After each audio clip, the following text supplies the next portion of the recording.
Na sequência, meus alunos, vamos aprender um pouco sobre projeção de figura plana.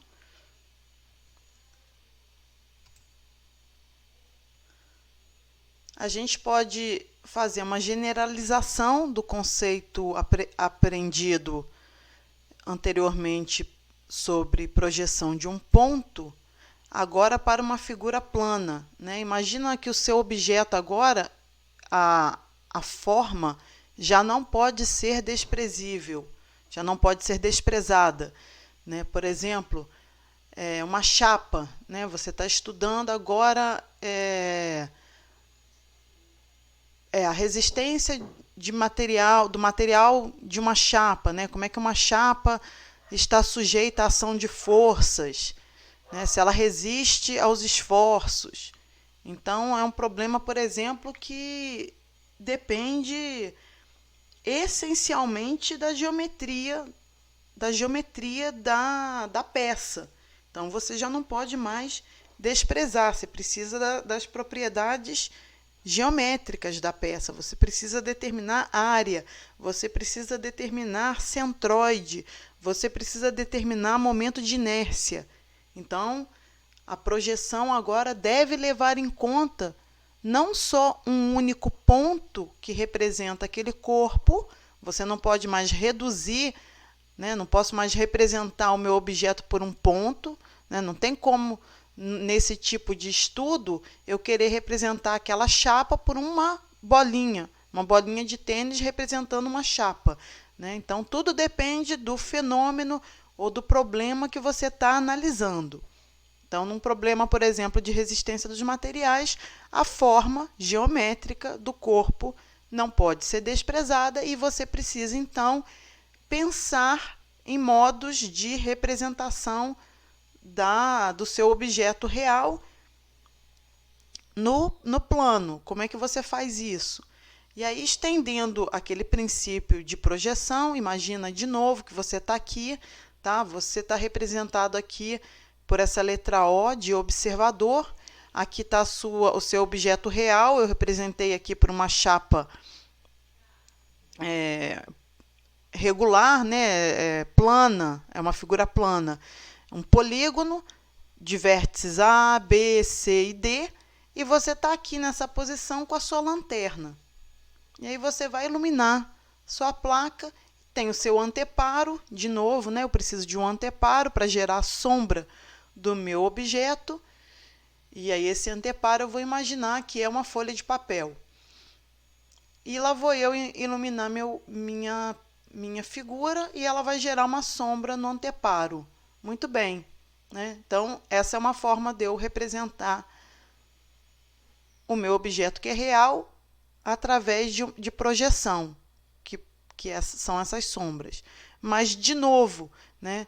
De novo, sem técnica, se eu não aprimorar a técnica, eu gero problemas. O problema que eu enxergo aqui é o quê?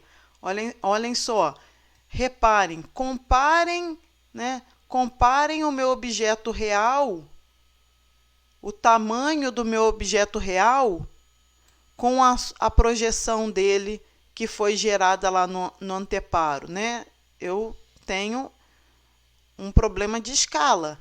O tamanho está diferente, né? O meu objeto real está menor do que a projeção. Então, se eu quero medir o meu objeto, a projeção não vai ser boa para medir o objeto. Eu não consigo medir o objeto através da projeção, né? Ela não vai ser precisa. Como que eu faço para aumentar essa precisão? Porque é o seguinte, né? Se eu me mover, eu me aproximar ou me afastar, eu vou distorcer de maneiras diferentes a minha projeção. E aí eu tenho, de novo, aquela questão de um único objeto. Para um único objeto, eu vou gerar múltiplas projeções e aí múltiplas interpretações, né? E aí como é que eu resolvo esse problema? De novo, fazendo uma abstração do problema de ponto. tá? Lá no problema de ponto, a gente iluminava de que maneira? Perpendicularmente ao plano de projeção. Então, aqui eu vou fazer analogia àquilo, né? Como é que eu faço para que cada uma dessas linhas aqui se torne perpendicular ao plano de projeção? É como se eu estivesse afastando o observador ao infinito, né? Quando eu afasto o observador ao infinito, eu faço com que a incidência desses raios projetantes se dê de modo perpendicular ao plano de projeção. Desta forma, a minha sombra, né, ou a minha projeção, a projeção gerada vai ter exatamente a mesma forma e o mesmo tamanho que o objeto real. E aí eu tenho uma representação real, né, uma representação precisa do meu objeto material, certo? É bastante simples, é uma generalização,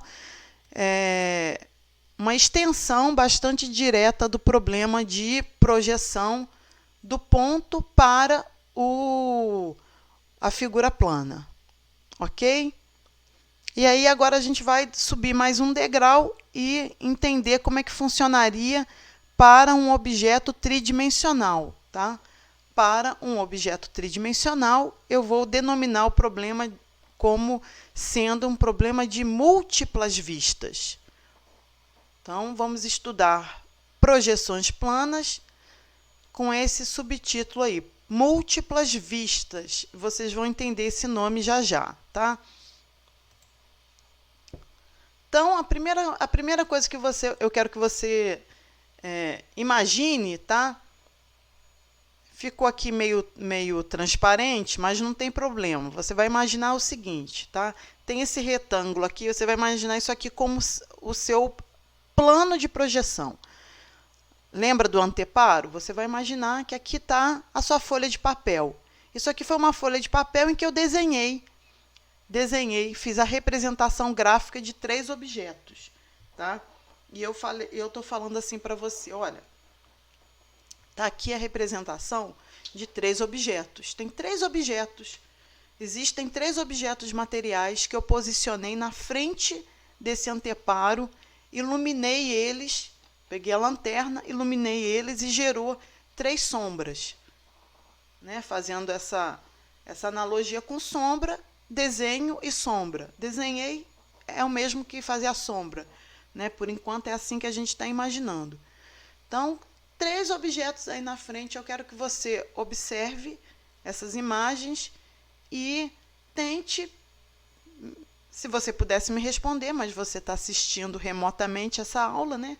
Você não vai poder me responder, mas você vai imaginar quais objetos poderiam estar na frente desse anteparo gerando esta sombra.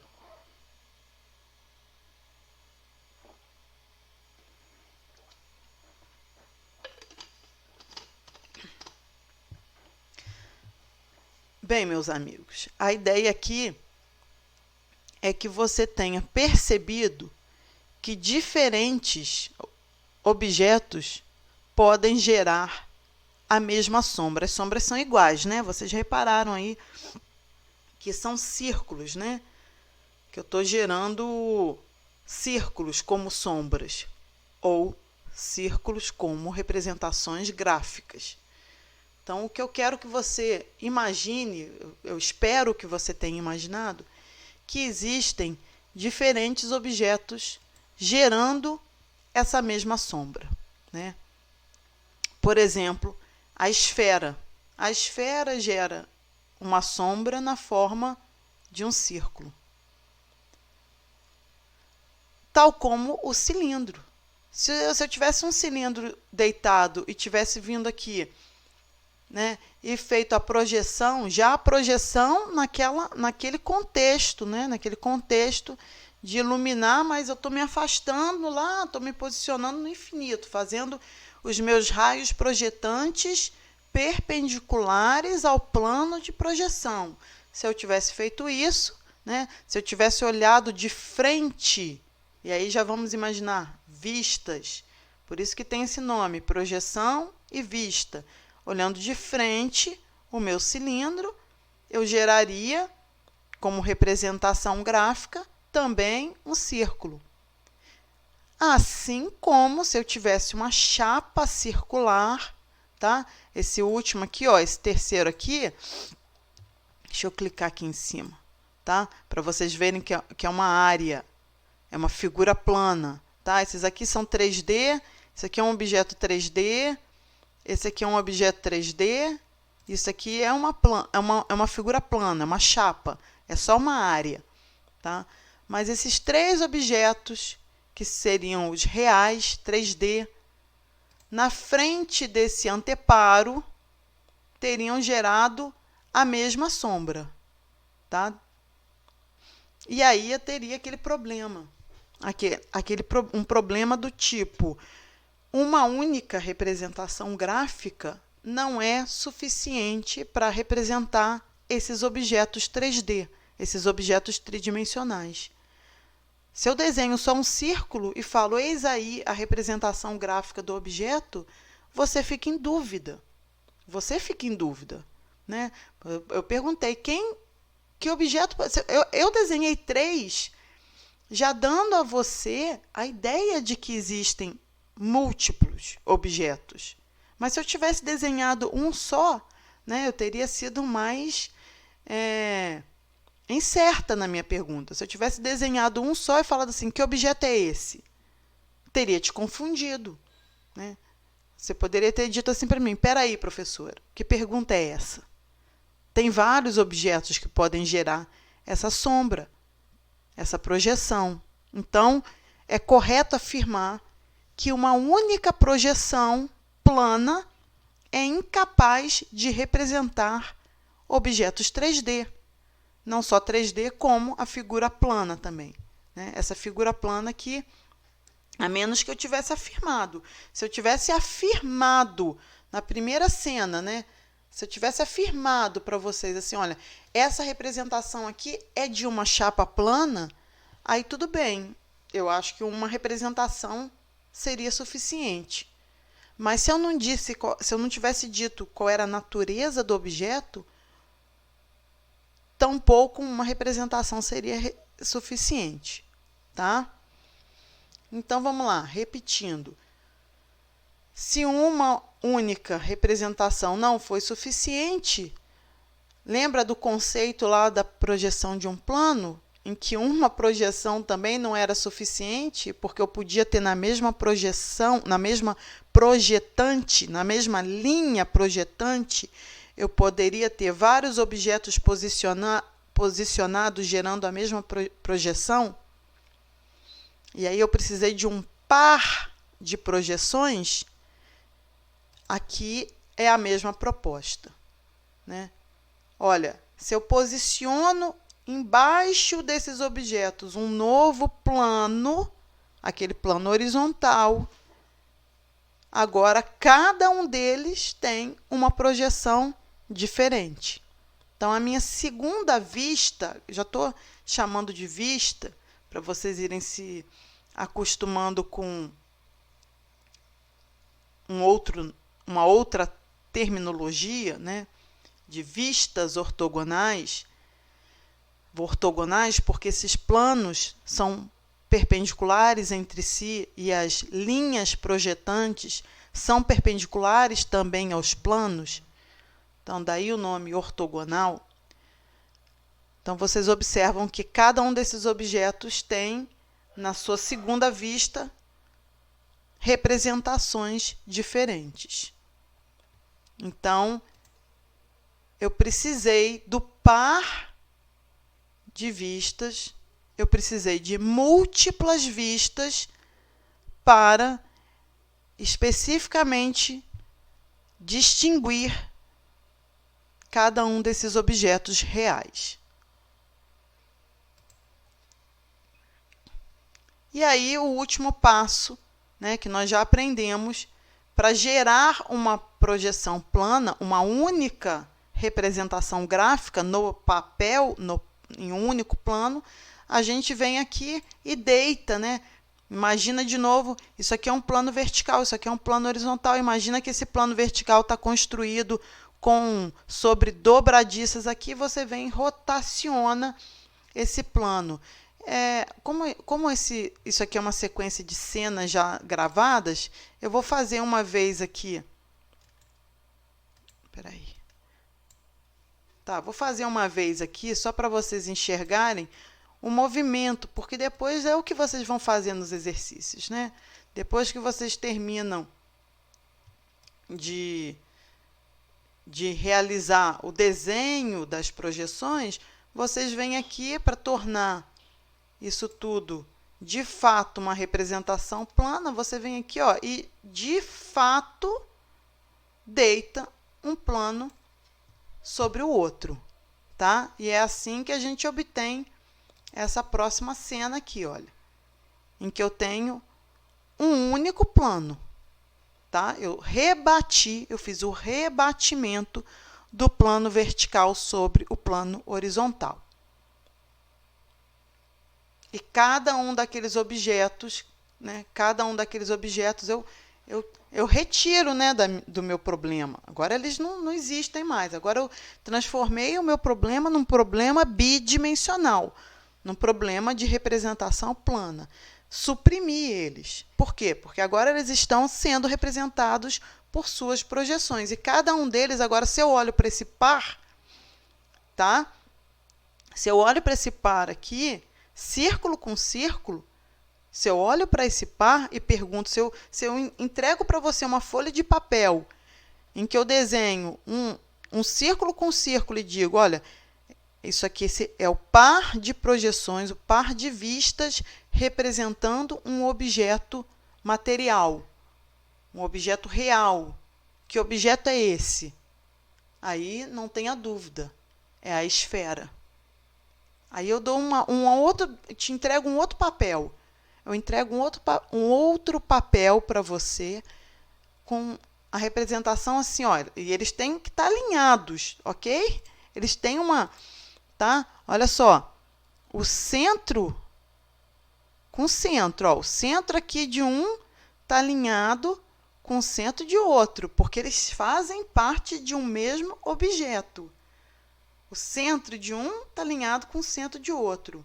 Então, eu vou fazer aqui para o próximo, olha, vou capturar aqui o centro dessa circunferência aqui de cima, tá?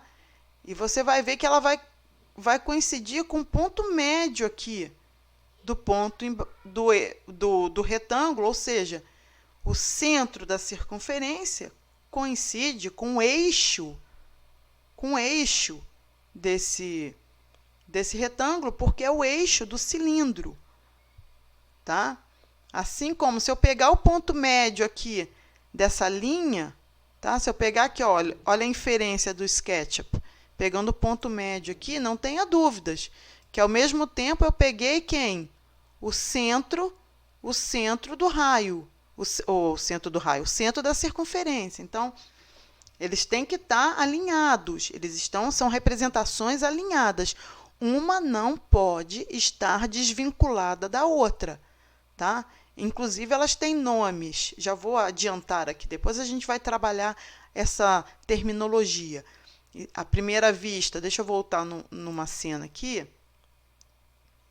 Voltar na 3D aqui, peraí. Voltar, não, nessa não. Peraí. É porque eu deitei o plano, né? Não tem jeito, eu deitei o plano. Peraí, deixa eu voltar. Aqui, antes de eu deitar o plano. O que eu estava fazendo aqui, meus caros? Tinha os meus objetos. Para gerar essa primeira projeção aqui no plano vertical, eu olhei de frente, eu me posicionei frontalmente aos objetos. Então, esse primeiro conjunto aqui, ó, de representações gráficas de projeção, recebem o nome de vista frontal. Me posicionei à frente dos objetos, gerando uma vista frontal. Para gerar a sombra lá embaixo, né, eu não teria que subir, eu teria que ir lá em cima iluminar eles lá de cima, né? Espera aí. Teria que, como se eu ia precisar de uma escada, subir lá em cima e olhar para baixo. Então, eu ia ter que subir ao topo. Então, eu posso chamar isso de vista de topo ou acima, uma vista acima, tá? Mas, por enquanto, eu não estou muito preocupada com esses nomes, tá? Deixa eu avançar aqui onde nós estávamos. Nós estávamos aqui. Então, aqui eu estava mostrando para vocês que essas vistas frontal e de topo, esse par de projeções, elas devem estar alinhadas, elas estão associadas, não podem estar desvinculadas uma da outra, elas estão alinhadas, porque elas fazem parte de um mesmo objeto. E depois eu vou ensinar para vocês como é que desenha isso tudo com precisão, tá? Mas o que eu quero dizer é que se eu dou um papel para vocês, entrego, e aí numa projeção, a projeção frontal, você tem um círculo, e a projeção de topo, você tem um retângulo, não tenha dúvidas. Qual é o objeto que essa representação gráfica está representando, né? Essa representação gráfica está associada a qual objeto? Um cilindro. E aí, se eu finalizo entregando um terceiro e último papel, em que eu tenho um par de representações, em que a frontal é um círculo, e a de topo é uma linha, isso aqui representa uma figura plana, uma chapa circular, né? E aí a gente não pode mais ter dúvidas. E esses objetos, para esses objetos, né, a esfera, o cilindro e uma chapa circular, um par de projeções, somente um par de projeções foi suficiente para representá-los. De acordo? Vamos fazer mais alguns exemplos aqui. Olha, desenhei uma casinha, tá? Então, vou chamar de modelar. Modelei uma casinha, porque é 3D. Fiz essa casinha aqui 3D. Vocês fizeram esse exercício lá no primeiro módulo das aulas. Fizemos uma casinha tridimensional, né? Então, se eu me posicionar à frente dessa casinha, olha, se eu me posicionar à frente desta casinha, né? O que eu enxergo? Agora vamos começar a pensar, né, não mais só no conceito de sombra, tá? Porque a sombra é tudo, né? Se eu pensar só em sombra, é esse retângulo de fora aqui, né? Se eu colocar lá, iluminar, e pensar somente na sombra, por isso que agora eu preciso introduzir o conceito de vista. A sombra é só esse retângulo do lado de fora. Mas, para o que a gente deseja, né, para sermos técnicos, só a sombra não revela detalhes das minhas peças, dos meus componentes. Então, é mais do que sombra. Vamos além agora no nosso conceito. Não é sombra, é vista, é o que eu enxergo. Então, olha, posicione-se bem de frente ao objeto. Existem detalhes aqui, olha. O detalhe, a junção aqui, a interseção do plano vertical com esse plano inclinado do telhado, da casinha, tá? E aí, casinha, tem nada a ver, tá? Não pensem, não, olha, tá ensinando projeto arquitetônico de casa, não tem nada a ver, só porque é um objeto simples para a gente desenhar com poucos detalhes e o aprendizado ele é de baixo para cima, ok? Então, é casinha, mas só porque ele é simples, não é porque eu quero que vocês desenhem casinhas. E também não desmereço quem vai usar o conceito para desenhar, de fato, casas e edifícios. Fiquem à vontade. O objetivo é que minha disciplina seja multidisciplinar. Eu ensino ela para todo mundo, tá? Mas não se prendem às aplicações. Eu quero que vocês entendam os conceitos. Eis aqui um plano vertical, eis aqui um plano oblíquo, inclinado. E na interseção deles eu tenho uma linha. Existe uma linha aqui, na interseção entre esses dois planos com direções diferentes. Essa linha, ela é visível. Essa linha é visível. Quando eu me posiciono na frente desse objeto, eu enxergo essa linha. Se eu pensar só em sombra, a sombra, né, lá no plano não vai revelar isso. Então, eu tenho que ir além no conceito. Eu tenho que pensar em vistas. É o que eu enxergo. Eu quero representar lá naquele plano o que eu enxergo quando eu me posiciono frontalmente a esse objeto. E aí eu tenho que representar lá o quê? Essa linha, tá? Eu tenho que representar as bordas, tá? Desculpa. As bordas, ó, tô marcando aqui o contorno, não só o contorno, que aí sim seria a sombra, mas eu quero também revelar essas linhas, os detalhes, porque eles é que me dão as mudanças de plano, as mudanças de inclinação, profundidade, largura, altura. Esses detalhes é o que eu preciso enxergar na minha representação gráfica, tá?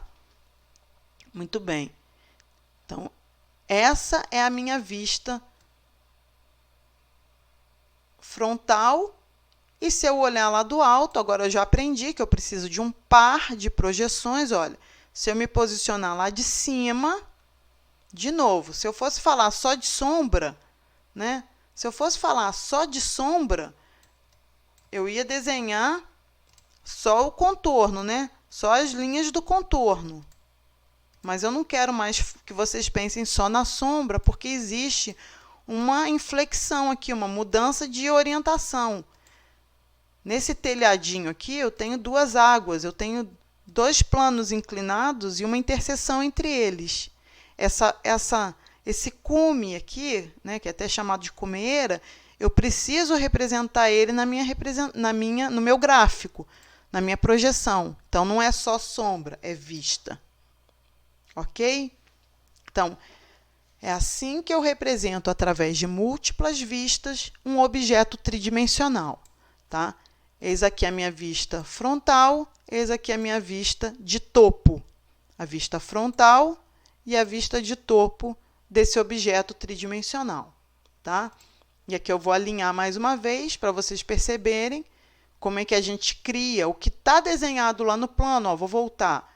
O que está desenhado lá no plano vertical nada mais é do que a representação do que eu efetivamente enxergo quando eu me posiciono à frente do objeto, né, perante o anteparo. E o que eu desenho lá embaixo nada mais é do que o que eu efetivamente enxergo quando eu me posiciono acima, tá?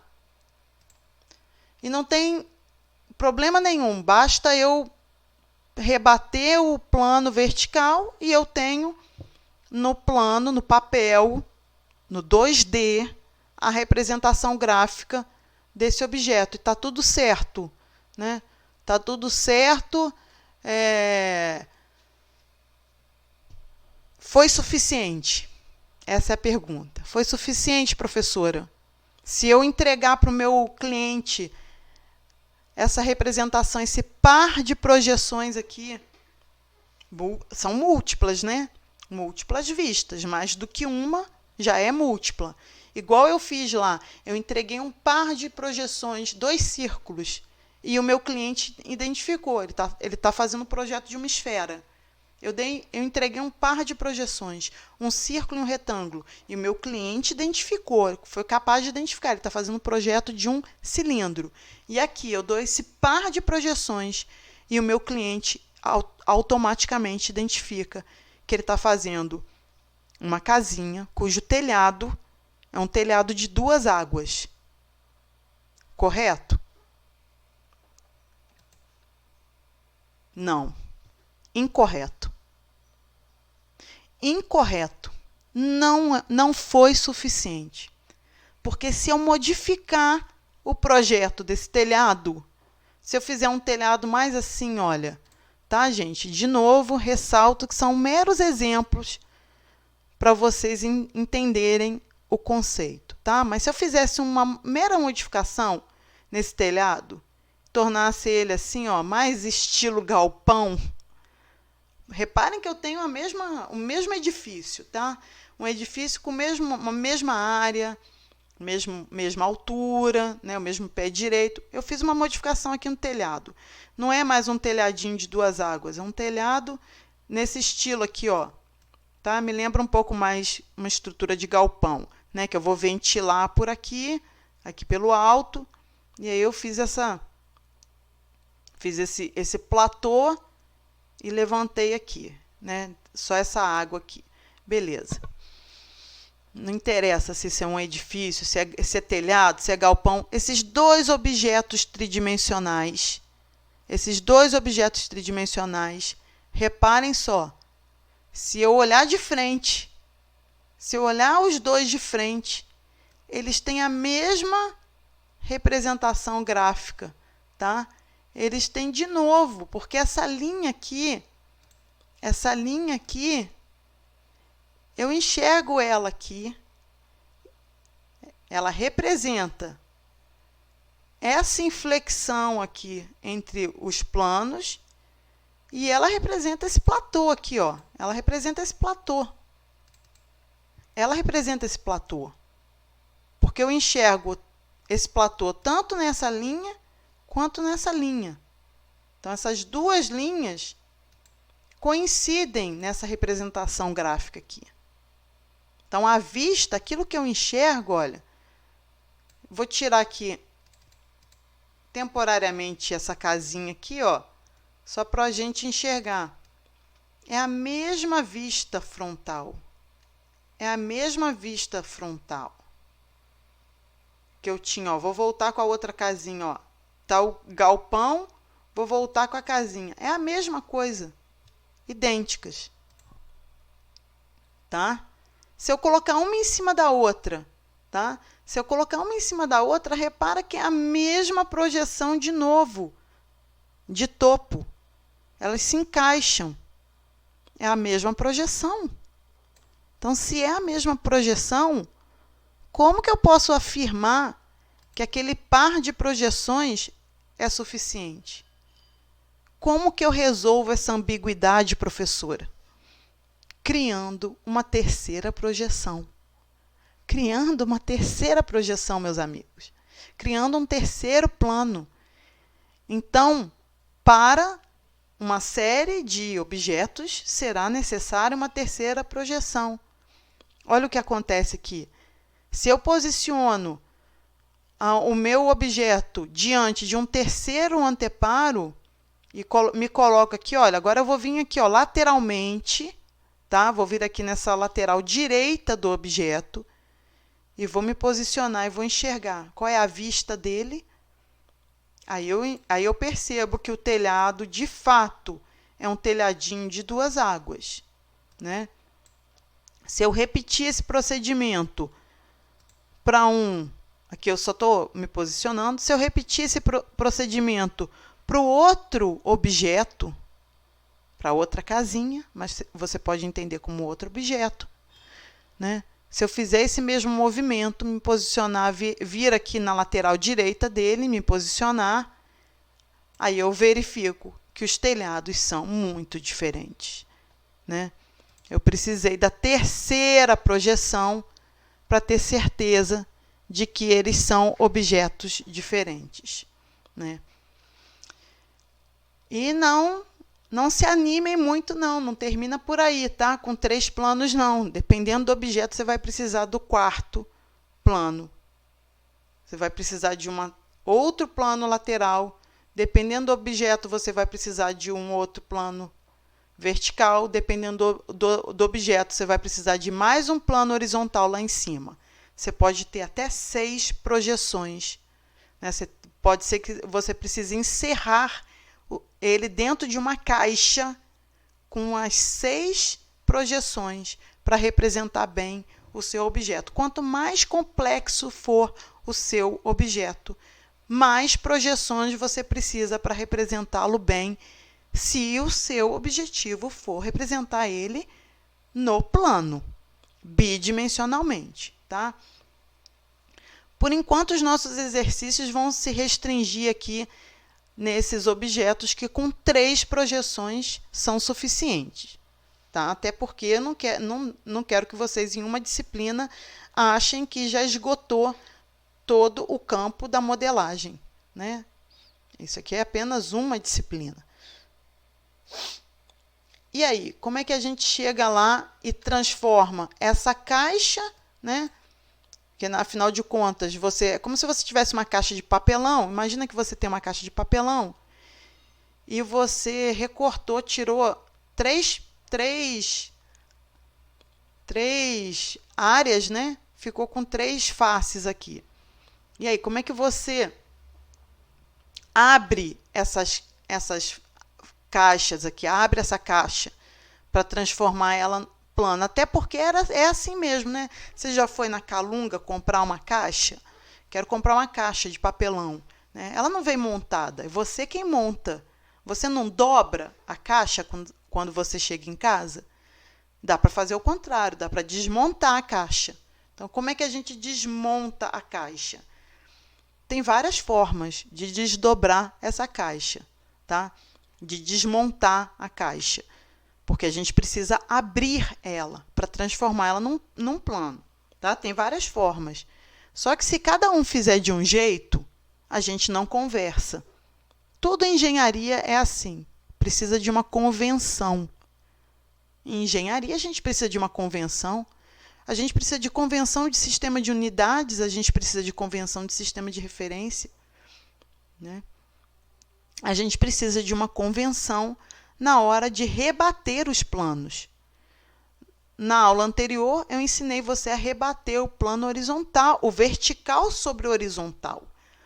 Foi assim que a gente finalizou transformando as 2 projeções em uma única representação gráfica, né? Eu rebati o plano vertical sobre o plano horizontal. E aqui eu vou fazer uma regra também. Existe uma regra de rebatimento, em que eu vou fazer assim. Imagina isso aqui, tá, né? Sua caixa de papelão estava montada, você vai fazer assim, ó, você vai cortar aqui, vai passar o estilete aqui, ó, onde eu estou passando a mãozinha. Ó. Você vai recortar aqui, imagina que ela está recortada aqui. Aqui, ela continua nessa junção aqui, olha. Nessa junção aqui, ela continua colada, tá? Mas essa aqui embaixo, nessa junção, você vai passar o estilete nela. Você vai imaginar que ela está livre. Se você passar o estilete aqui, essa aqui está colada. A junção vertical está colada. Mas essa junção horizontal, você recortou ela, você passou o estilete, está livre. Aí, se você deitar essa aqui, ó, se você rebater esse plano vertical sobre esse plano horizontal, o que vai acontecer com essa aqui? Vai levantar, né? Então, o primeiro rebatimento faz isso com a caixa. No que você deita esse plano vertical, esse aqui, ó, gira. Esse aqui faz um giro no espaço, né? Eu vou fazer aqui para vocês verem, ó. Vou tirar o objeto aqui temporariamente e vou fazer o seguinte, ó. Vou pegar isso aqui, tá colado nisso, tá? Não importa o que vai acontecer com o que está lá atrás, não. Você vai olhar só aqui para esses 2 planos, tá? Então, eu selecionei esse e esse, porque eles estão colados aqui por essa junção. E não selecionei mais nada, porque eu estou pensando que esse aqui está livre, ó. Esse aqui está livre, tá? Então, não selecionei. Essa aresta aqui não entra na seleção. Aí, eu vou girar. Espera aí que eu não peguei o ponto certo, não. Tem que vir com calma aqui, ó. No pontinho certo aqui. Olha, eu vou girar 90 graus aqui, ó. Espera aí. Vou agrupar esse negócio aqui. Vou criar um grupo. Com o botão da direita eu crio um grupo. Vai ser mais fácil. Com o botão da direita eu crio um grupo. Não, pegou gente demais lá atrás. Espera aí, deixa eu dar uma limpadinha aqui. É bom quando você está com o projeto limpo, né? Tá com muita coisa aqui. Tá ficando meio carregado aqui. Mas vamos lá, vamos tentar de novo aqui.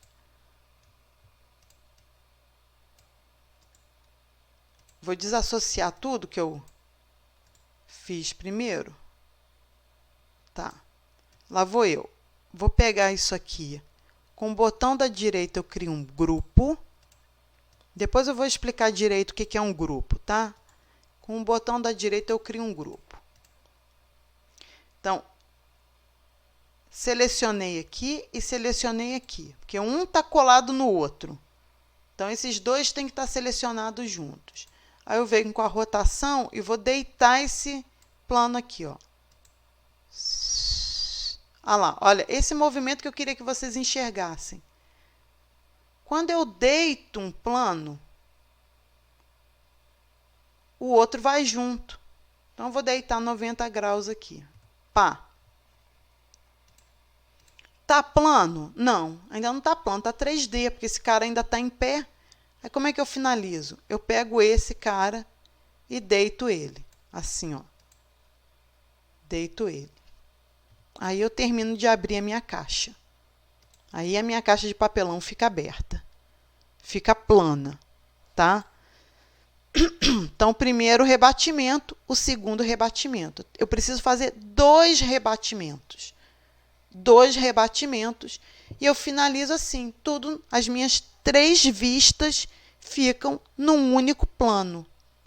É assim que funciona.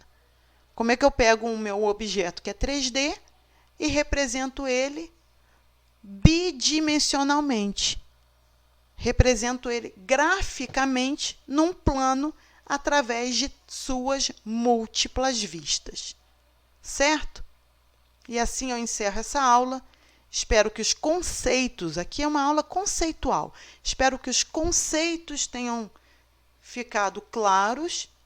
Caso contrário, por favor, anotem suas dúvidas para a gente conversar depois, né? Ficarei à disposição para tirar suas dúvidas. E até os próximos vídeos. Um abraço.